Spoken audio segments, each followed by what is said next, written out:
해피 이스터.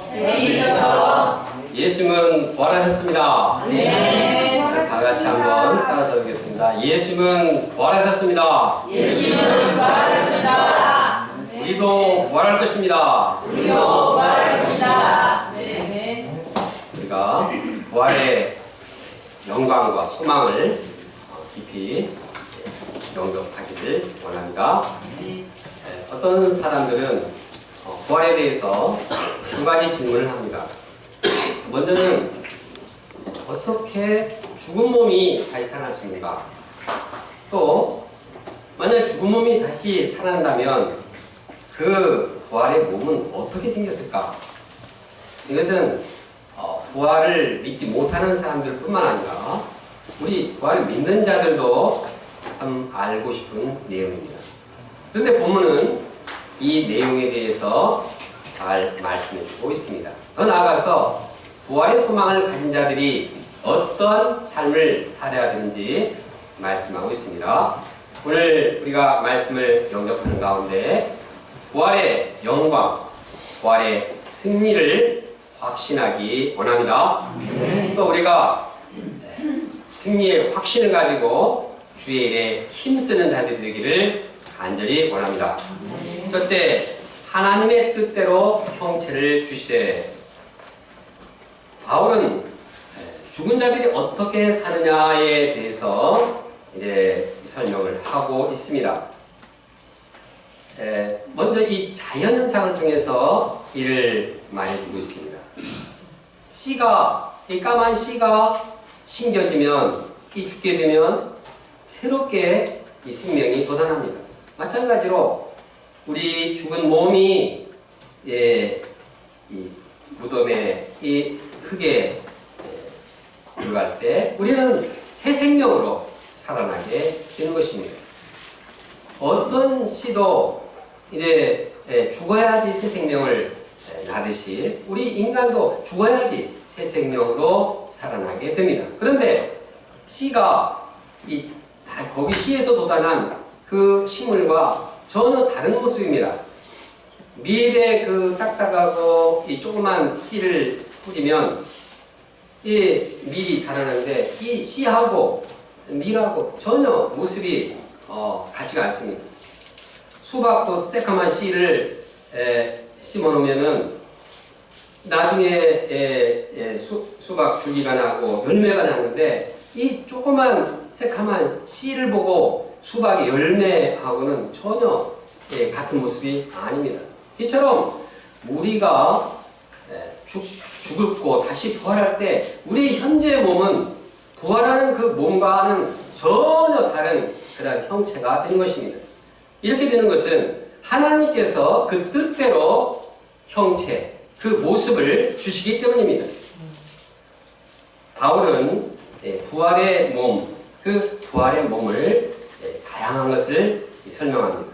이 부활의 세계의 이 다양함과 그 영광스러움을 설명하는데 어떻게 설명할 것인가?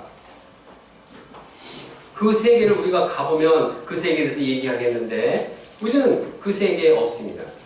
바울이 설명할 수 있는 것은 현재 우리가 있는 이 피조물을 통해서 우리가 보이는 자연세계를 통해서 이것을 설명하고 있습니다. 먼저 이 땅의 피조물이 얼마나 다양한지 말씀하고 있습니다. 이 땅에 있는 몸의 종류가 여러 가지입니다. 한두 가지가 아닙니다. 사람의 몸도 있고 또 짐승의 몸도 있고 새의 몸도 있고 물고기의 몸도 있습니다. 인터넷을 검색해 보니까 이 동물의 종류가 100만 내지 1000만으로 이렇게 나와 있습니다. 헤아리가 어려울 정도로 이 몸의 종류가 엄청 많이 있습니다. 짐승의 종류, 동물의 종류만 많이 있는 게 아니라 땅에 있는 이 생물의 이 종류가 많은 것이 아니라 이 하늘에 속한 이 여러 가지 천체들도 아주 많이 있습니다.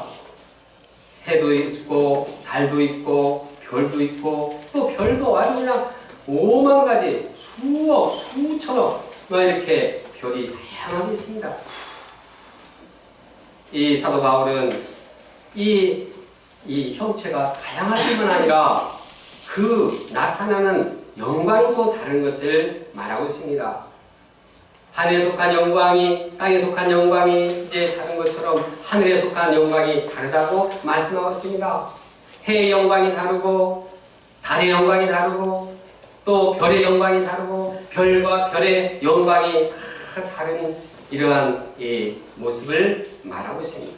이렇게 피조물의 세계의 다양함과 그 영광의 그 오묘함과 신비를 통해서 이제 부활의 세계 그보다 얼마나 더 위대하고 더 큰 이 부활의 세계를 유추하게 되는 것입니다. 정말 우리는 그냥 그것을 상상할 수밖에 없는, 상상하지도 못하는 상황입니다. 왜냐하면 부활 이전의 우리의 모습은 단지 새카만 씨에 불과합니다. 이 씨가 어떻게 이 식물로 변화되고 아름답고 그 영광을 나타내는지 알 수 없듯이 이제 우리는 이 현재 이러한 이 몸의 다양함과 영광을 정말 상상할 수 없을 정도로 부활의 세계에 정말 놀랍게 이렇게 이루어질 것을 우리가 생각하게 되는 것입니다. 여기서 우리는 서론에 언급한 질문을 정리합니다. 어떻게 죽은 몸이 다시 살아납니까? 답은 분명합니다. 씨가 죽어서 생물이 나는 것처럼 우리가 죽어서 새 생명으로 살아납니다. 그것도 현재 이 씨의 이 새까만 것이 아니라 죽은 현재 몸이 아니라 그 부활한 몸은 지금보다도 더 아름답고 영광스럽고 참 놀라운 이러한 변화가 이루어질 것이라고 대답할 수 있습니다. 주님을 위해서 헌신을 하고 희생을 하고 믿음으로 정말 수고를 많이 한 사람들, 그분들은 정말 더 큰 영광을 덧입을 것입니다. 해의 영광, 또 너는 칼의 영광, 너는 벌의 영광, 너는 목성의 영광, 너는 금성의 영광. 황금성 어디 갔습니까? 이래서 그 영광을 서로 감사하면서 영광의 잔치 찬가를 부르며 서로 참 기뻐하며 찬양을 하게 될 것입니다. 우리가 부활절을 맞이해서 우리 몸이 부활할 것과 그 부활의 다양함과 영광의 그 모습을 바라보면서 소망이 넘치기를 원합니다. 네. 둘째, 영광스러운 것으로 다시 살며. 바울은 이제 이 부활의 세계의 다양함과 영광에 대해서 말했는데, 이제 우리 몸에 대해서 좀 더 구체적으로 이 부활한 몸이 어떻게 될 것인가를 이제 말씀하고 있습니다. 그것도 우리가 정말 부활한 몸을 어떻게 우리가 설명을 못합니다. 현재 있는 우리의 몸의 모습을 대조시켜서 이렇지 않고 저렇다, 이것이 아니라 이렇게 설명할 수밖에 없는 것입니다. 그래서 사도 바울은 이제 현재 우리가 썩을 몸이지만 이제는 부활의 몸은 썩지 않고 영원하게 계속될 것이다, 이 말씀을 하고 있습니다. 이 말과 같이 우리 육신은 썩어갑니다. 나이 든 사람한테 아이고 전과 변함이 없으십니다. 아이고 정말 전보다 더 젊어지셨네요. 어떻게 이렇게 똑같습니까? 말은 이렇게 하지만 다 뻥입니다. 기분 좋으라고 한 말이지 사람은 다 점점 늙게 돼 있습니다. 사람이 보톡스 주사를 맞고 성형수술을 해가지고 이시적으로 좀 이렇게 젊게 보일 수는 있지만 속으로는 다 늙어가고 있습니다. 이것이 어쩔 수 없는 인간의 몸의 현상입니다. 그러나 여기에 반전이 있습니다. 부활의 때 우리는 영원히 죽지 않고 썩지 않는 몸으로 이렇게 변화되는 것입니다. 네. 예수 그리스도에 인해서 다시 우리의 몸이 살게 되는데 우리는 불멸의 존재가 되는 것입니다. 42절을 함께 읽어보겠습니다. 시작. 죽은 자의 부활도 그와 같으니 썩을 것으로 심고 썩지 아니할 것으로 다시 살며. 우리가 그날을 소망하면서 늙어가는 것을 너무 슬퍼하지 않기를 원합니다.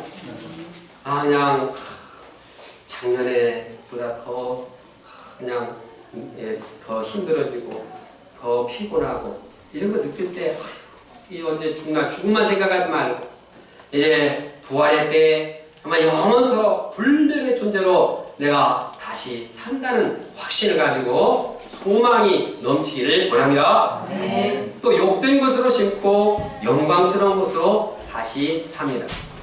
이 땅에 우리는 욕된 몸을 가지고 태어났고 욕된 몸으로 살아갑니다. 내면의 죄악된 본성을 벗어날 수가 없습니다. 나이가 들고 철이 들면 좀 거룩한 인생을 살고 싶고 좀 이렇게 영광스러운 인생을 살고 싶은데 오히려 나이가 들면 들수록 점점 죄가 많아지고 더 추해지고 더 참 수치스러운 행동을 하게 되는 것입니다.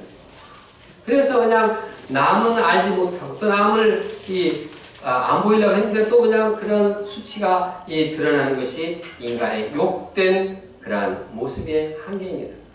그러나 예수님께서 우리를 부활시킬 때 우리는 완전히 새로워집니다. 영광된 몸으로 이제 부활하게 됩니다. 거기에는 죄가 없습니다. 거기에는 욕된 것이 없습니다. 거기에는 아주 우리가 막 해와 같이 밝게 빛나고 환한 몸으로 참 주님께 찬양하며 영광의 주님께 영광을 돌리게 되는 것입니다. 새까만 씨가 죽고 아름다운 꽃을 피우듯이 우리 욕된 그 인생이 이제는 찬란한 이러한 참 인생을 맞이하게 되는 것입니다. 또 약한 것으로 심고 강한 것으로 다시 삽니다. 사람은 약합니다. 나는 강해. 이런 사람 조심하시기 바랍니다. 강하다고 자신하는 사람 한번 꼬꾸라지면 그대로 막 이렇게 추락하는 걸 봤습니다. 한번 질병에 막 건강하다가 질병에 빠진 사람들은 아주 그냥 급속도로 이렇게 쇠약해지는 모습을 봅니다. 인간은 육신적으로도 연약할 뿐만 아니라 정신적으로도 연약하고 감정, 의지, 모든 면에서 이성적으로도 참 점점 연약해집니다. 그래서 늙어지면 치매 기에 있고 핸드폰을 들고도 핸드폰 어디 갔나 이렇게 찾습니다. 그러나 이제 부활의 몸으로는 완전히 우리가 아주 강해집니다. 육신이 강해져서 질병이 없습니다. 그렇게 막 앓고 이러면서 씨름할 필요가 없습니다. 아주 지성적으로도 기억력도 아주 좋아서 지금 우리가 이렇게 예배 드리고 있는 이 현 상황도 그냥 그때 다 기억할 것입니다. 얼마나 막 기억력이 좋은지 막 시대를 초월해서 아브라함 시대까지 막 이렇게 볼 수 있는 그러한 기억력이 있을지 모르겠습니다. 우리의 감성도 풍부해져서 그냥 힘이 넘치도록 하나님께 막 경배를 하고 찬양을 하고 막 점점 막 기쁨이 넘치고 생명력이 넘치고 막 지칠 줄 모르게 막 열광적으로 주님께 찬양하게 될 것입니다. 행복하고 기쁘고 너무나 즐거운 이러한 천국의 이 생활을 누릴 것입니다. 또 육의 몸으로 신고 신령한 몸으로 다시 삽니다. 육의 몸은 이 땅에 살도록 잘 만들어진 것입니다. 이 땅에 살도록 일회용으로 만드는 것입니다. 일회용은 한 번씩 버리는 건데 영원한 세계에 비해서 100년의 세계는 일회용밖에 안 됩니다. 우리는 그냥 이 땅에 살도록 그렇게 손, 발, 이런 육신을 가지고 만들어진 것입니다. 영원한 하나님의 세계는 이거 사용 못합니다. 버려야 됩니다. 거기서 영원한 세계에 살지 못하도록 그러한 곳이 이 신령한 하나님의 세계입니다. 그런데 예수님께서 이제 신령한 몸으로 우리를 변화시켜 주십니다. 그래서 영원한 하나님 나라에 거하기에 적합하도록 만드신 것입니다. 사도 바울은 이 땅에 오면 어떻게 이렇게 하나님의 나라에서 영원토록 살게 하는 그 몸이 되게 했는가? 거기에 대해서 이제 성경을 인용해서 말씀합니다. 어떻게 우리가 이렇게 어떻게 하나님 영원한 하나님 나라에 이 맞는 몸으로 변신을 하게 되었을까? 창세기 보면 아담은 인간인데 이 하나님께서 진흙으로 만드시고 그 코에 뭡니까? 영을 불어오셨습니다. 생기를 불어오셨습니다. 그래서 살아있는 이 존재가 되었습니다. 살아있는 생명이 되었습니다. 그러나 아담은 생명을 줄 수는 없었습니다. 그런데 이제 예수 그리스도께서는 살려주는 영이 되었습니다. 예수님께서는 이 땅에 오셔서 우리와 이제 함께 동고동락하시다가 십자가에 피 흘려 돌아가시고 부활하셨습니다. 그 부활하실 때 이 모습은 정말 부활한 새로운 몸입니다. 아담의 후손의 그런 몸이 아닙니다. 어떻게 하셨습니까? 하나의 증거로 예수님이 승천하실 때 그 몸이 쫙 들어올라가지 않았습니까? 제자들이 문을 꽁꽁 잠그고 있는데 그냥 통과하지 않았습니까? 이런 것이 이 새롭게 변화된 부활의 몸의 하나의 단면입니다. 예수님은 이러한 이 부활의 몸으로서 자기만 이 사는 것이 아니라 이제는 예수님을 믿는 자에게 이 생명을 불어넣고 부활의 이 몸을 줄 수 있게 된 것입니다. 예수를 믿는 자는 예수님의 음성을 듣는 자는 이와 같이 살아나게 됩니다. 사망에서 이 생명으로 옮겨지게 되는 것입니다. 예수를 믿는 자는 우리가 이 마지막 날에 몸이 부활되어서 이제 하나님의 온전한 부활체가 되는 것입니다. 그래서 우리 신자는 현재는 아담과 같지만 이제 장차 예수 그리스도와 같은 몸이 될 것입니다. 바울은 말씀합니다. 우리 낮은 몸을 자기 영광의 몸의 형체와 같이 변하게 하시리라. 우리 낮은 몸을 예수 그리스도의 영광의 형체와 같이 이렇게 변하게 하시는 것입니다. 2000년 전에 예수님께서는 우리를 위해 이 땅에 오셨습니다. 우리와 동고동락하기 위해서 악의 몸을 가지고 육신의 몸으로 살아셨습니다. 그는 이제 승천하셨습니다. 우리가 이제는 하나님으로 가야 됩니다. 하나님 나라로 가야 됩니다. 하나님 우편에 보좌 우편에 앉아 계신 예수님과 함께 지내야 됩니다. 어떻게 해야 됩니까? 우리는 변신해야 됩니다. 거기에 맞는 몸을 가져야 됩니다. 이를 위해서 예수님께서는 이제 우리를 새로운 영광의 몸으로 변화시키게 된 것입니다. 그래서 우리는 예수님을 통해서 하늘에 속한 자의 형상을 덧입게 되었습니다.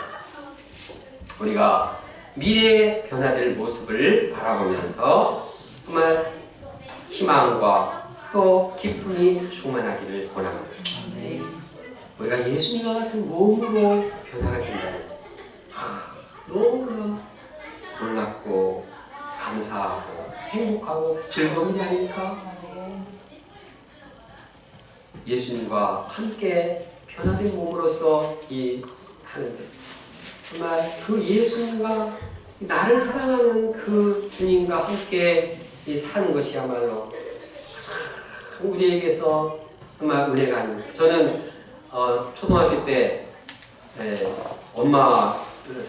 나를 사랑하는 엄마를 보고 싶은데 이 학교에 다녀보면 엄마는 없습니다. 그러면 엄마가 걸어오는 그 옷을 보면서 옷의 그 냄새를 맡으면서 즐거워한 적이 있었습니다.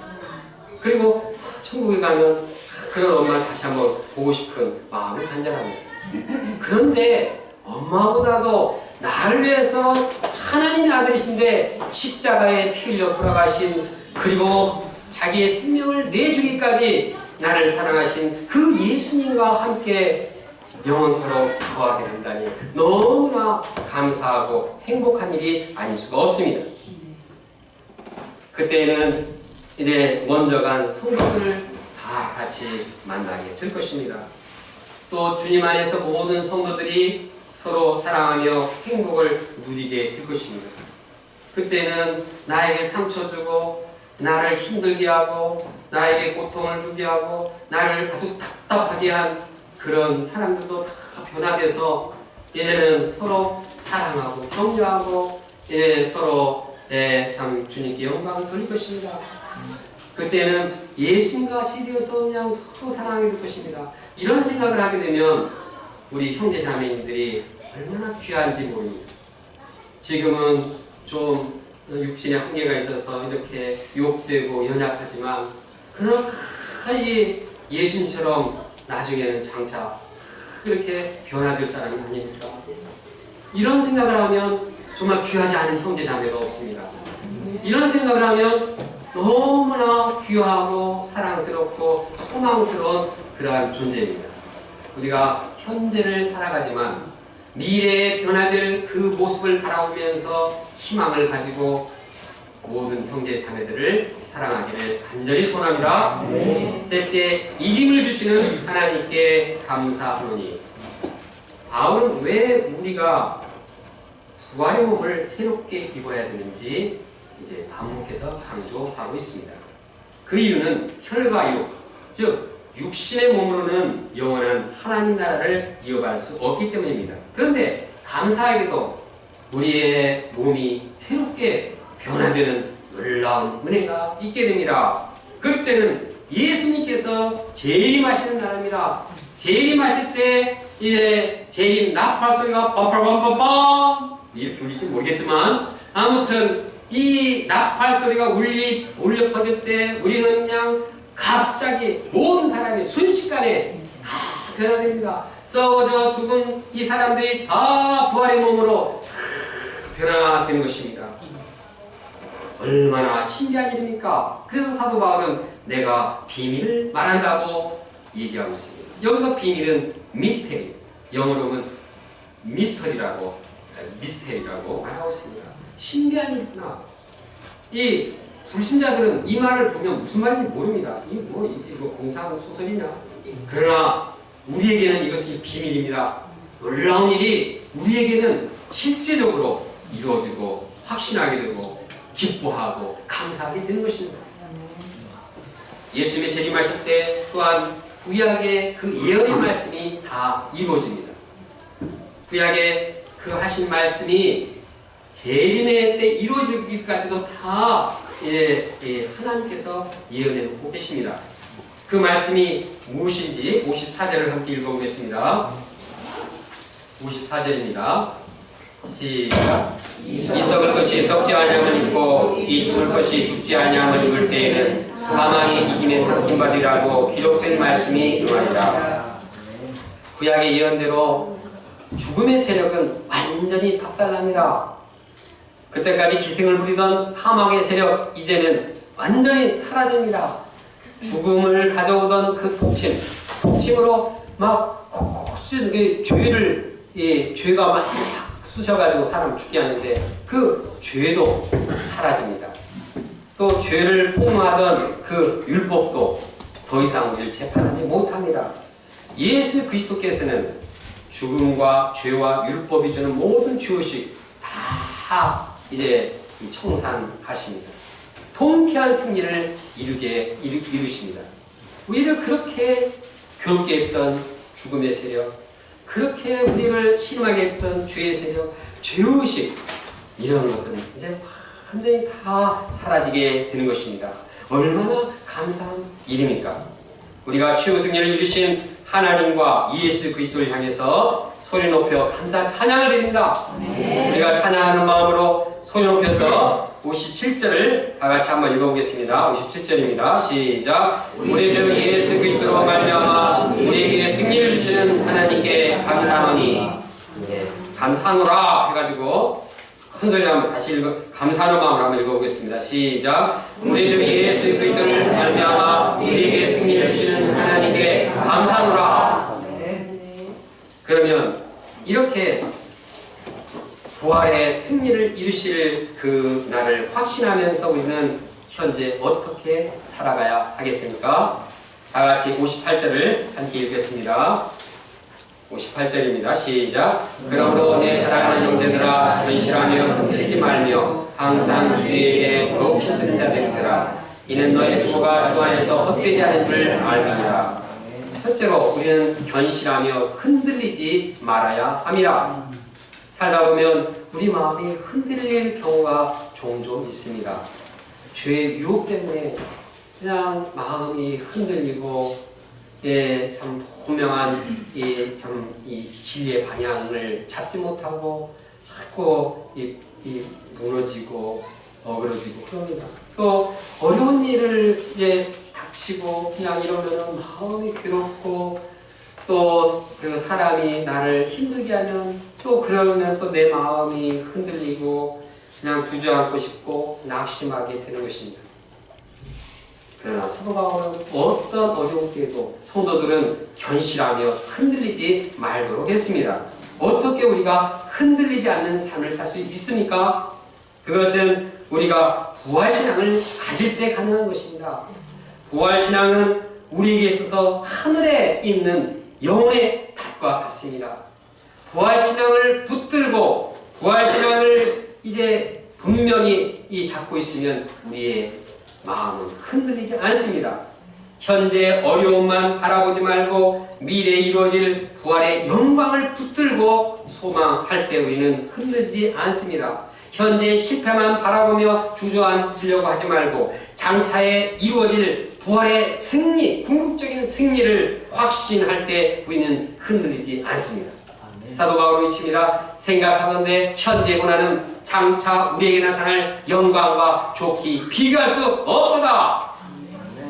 부활의 영광, 부활의 승리를 확신하면서 현재 어려운 가운데서도 흔들리지 않는 삶을 살기를 간절히 원합니다. 한편 우리가 부활의 영광과 승리를 확신하면서 적극적으로 해야 할 일이 무엇입니까? 그것은 주의 일입니다. 주의 일이 무엇입니까? 주의 일은 여러 가지입니다. 그런데 가장 중요한 일, 최우선적으로 해야 할 일은 말씀을 전함으로써 생명을 살리는 일입니다. 예수님께서는 사역기간 중에 말씀을 전파하며 생명을 살리는 데 전력투구를 하셨습니다. 그리고 예수님께서는 내가 전도하러 왔노라 선포하셨습니다. 사도 바울도 마찬가지입니다. 자기의 생명을 아끼지 않고 전심전력해서 한 일은 무엇입니까? 주 예수께 받은 사명 곧 하나님의 은혜의 복음 증언하는 일을 마치려 하면은 내 생명조차 조금도 귀한 것으로 여기지 아니하노라. 그럼 우리가 복음을 전함으로써 생명을 살려나가는 그 주의 일에 힘쓰기를 간절히 원합니다. 또한 주의 일은 이 한 가지 일만이 아닙니다. 주의 일은 믿음으로 하는 모든 것이 다 주님의 일인 것입니다. 예수님은 말씀하십니다. 하나님께서 보내신 일을 믿는 것이 하나님의 일이니라. 무엇이 하나님의 일이라고요? 하나님께서 보내신 예수님을 믿는 것이 하나님의 일이고 주님의 일입니다. 우리가 믿음으로 세상을 초청하고 또 제대한 생활 하는 일이 주의 일입니다. 믿음으로 예배드리고 믿음으로 기도하는 것이 주의 일입니다. 뿐만 아니라 우리가 믿음으로 열심히 공부하고 믿음으로 직장에서 일하는 거, 이게 주의 일입니다. 열심히 공부하고 열심히 일하시기를 원합니다. 믿음으로 할 때 그것은 주의 일이 되는 것입니다. 또 가정에 가서 가족들 사랑하고 섬기고 화목하게 지내는 것, 믿음으로 하는 것이 그것이 주의 일입니다. 우리가 무엇을 하든지 부활의 영광과 승리를 이루실 그 예수를 믿음으로 할 때 그것이 바로 주의 일이 되는 것입니다. 그런데 주의 일을 하기 위해서 주의 일을 하면서 하지 말아야 할 일이 있습니다. 그것은 주의 일과 발음이 비슷한 죄의 일입니다. 죄의 일은 이 힘을 쓰면 안 됩니다. 죄의 일에 힘을 쓰면 주의 일이 망가집니다. 주의 일을 열심히 함으로써 죄의 일을 멀리하기를 원합니다. 우리가 이제 죄의 일에는 힘을 빼고 주의 일에 아주 전심전력하는 주님의 종들이 되기를 원합니다. 그런데 신자는 주의 일을 감당하는 데 있어서 과거보다 현재 더 이 열심을 다해야 합니다. 사도 바울은 주의 일을 하는 데 있어서 중간 만족에 그치기를 원치 않았습니다. 젊을 때 힘 다했으니까 내가 이렇게 나이가 먹었는데 내가 이때까지 여기까지 이렇게 더 힘을 다해야 되느냐? 그렇게 말하는 것은 사도 바울이 원하는 바가 아닙니다. 항상 힘쓸 뿐만 아니라 더욱 힘쓰라고 말하고 있습니다. 은퇴라는 단어는 영어로 리타이어입니다. 사람들은 이 말을 타이어를 이 타이어를 바꿔 낀다는 식으로 해석을 하기도 합니다. 네, 굉장히 의미가 있는 말입니다. 이 늙어서도 은퇴하면 실생각하지 않고 타이어를 바꿔서 더 열심히 일하고자 하는 그런 이 자세인 것입니다. 육신이 늙어지면 몸이 움직이는 것이 어려운 것은 사실입니다. 그러나 우리는 이제 마음은 이 청년으로서 스피릿이 살아있고 희망이 살아있고 꿈이 살아있어야 하는 것입니다. 사도 바울 보면 그는 청년입니다. 죽을 때도 청년입니다. 왜 그렇습니까? 그의 스피릿이 살아있기 때문입니다. 그는 이제 그러한 이 스피릿으로 정말 생명을 다해서 더욱 더 늙어질수록 더 힘차게 일하지 않았습니까? 이처럼 믿는 자가 주의 일을 힘쓰는 이유는 주 안에서 하는 수고가 헛되지 않기 때문입니다. 세상의 모든 것은 죽음과 함께 다 사라집니다. 돈 아무리 벌어놓고 빌딩을 줘놔도 죽으면 다 허사합니다. 그러나 주님을 위해서 믿음으로 행하는 것은 다 남습니다. 다 생명의 면류관으로 연결이 됩니다. 죽도록 충성하라. 그리하면 내가 생명의 면류관을 주리라 약속하십니다. 우리가 이러한 주님의 축복, 주님의 보상, 주님의 이러한 이 상급을 바라보면서 주의 일에 힘쓰기를 간절히 원합니다. 본문을 정리합니다. 신자의 죽은 몸은 예수님의 재림의 날 다시 살아납니다. 그때 부활의 몸은 현재와는 전혀 비교할 수 없을 정도로 영광스러운 모습이 됩니다. 우리는 영원한 하나님 나라에서 예수님과 함께 이제 영원토록 이제 살게 됩니다. 그 마지막 날에 예수 그리스도께서는 죄와 죽음의 세력 다 물리쳐 버리십니다. 그럼 우리가 부활의 영광과 부활의 승리를 확신하면서 주의 일에 더욱 힘쓰는 자들이 되기를 간절히 소원합니다. 다 같이 57절, 58절 말씀을 함께 읽겠습니다. 시작. 우리 주 예수 그리스도로 말미암아 우리에게 승리를 주시는 하나님께 감사하노니 그러므로 내 사랑하는 형제들아 견실하며 흔들리지 말고 항상 주 일에 더욱 힘쓰는 자들이 되라. 이는 너의 수고가 주 안에서 헛되지 않은 줄 알미라. 기도하겠습니다.